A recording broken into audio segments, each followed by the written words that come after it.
What up? What up? What up? Bankroll Tim bedded up. Got this 96 Impala SS finally done. Got them 7-inch lips on there. Them SD4s. Sandman wheels, you know. Custom fitted.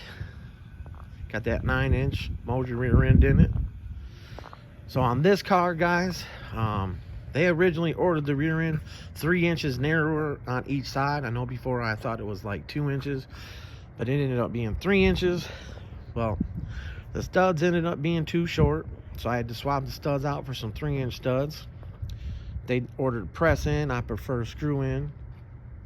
I had to cut the ends off the housing to clock the housing to get the caliper to sit lower in the back. But you guys can see all that clean ass work. Look at them frame rails. I've been doing them frame rails like that for years. Here's another thing about the back of the car. I have the molding on there. Yeah, you can see I had to trim the molding right there in front, towards the front of the car.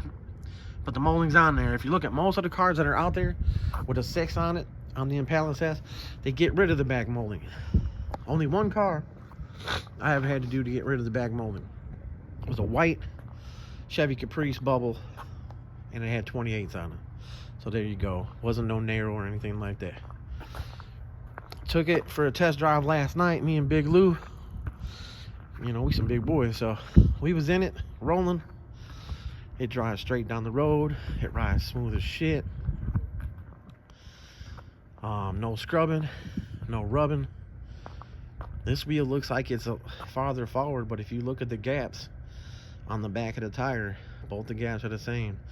But you know how these cars look anyways with the rear end farther forward.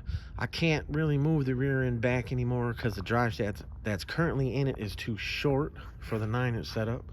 So there's just enough in the trans for it to work, but it's going to get the motor swapped. It's getting the LS, all that good shit. So they're gonna have to put a drive shaft in the correct length and all that. And who knows what trans he's gonna go with and where it's gonna sit. Obviously the 700 that's in this thing is not gonna stay in it.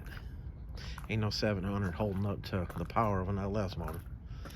But yep, 96 Impala SS, full custom suspension, full frame cleaning, painted, big ass brakes in the front, Willwood, Todd TCE Performance, 16-inch brakes, big ass calipers.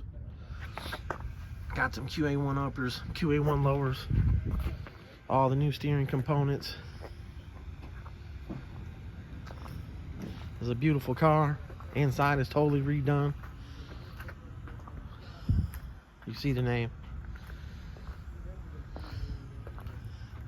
Chicago.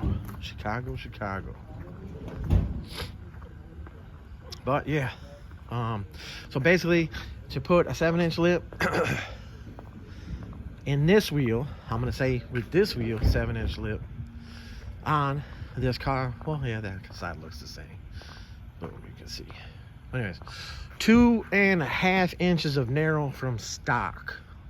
2.5 inches of narrow from stock on each side. So 5 inches overall. If you guys are ordering a rear end, you want to bolt the 9-inch in.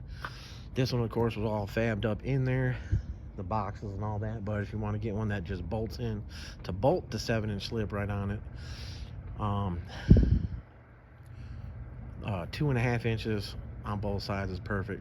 5 inches overall narrow. This is custom welded in, coilovers in the back. You guys, there's plenty of videos on this car.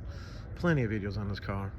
It took a little more time than needed, but I made sure everything was nice and smooth and sweet. This car I was able to do basically a little stress-free. A little stress-free. Less stress than normal. But it's badass. And this little video right here, I'll get you guys a video of it driving around the parking lot. As you can see, my kid is in there.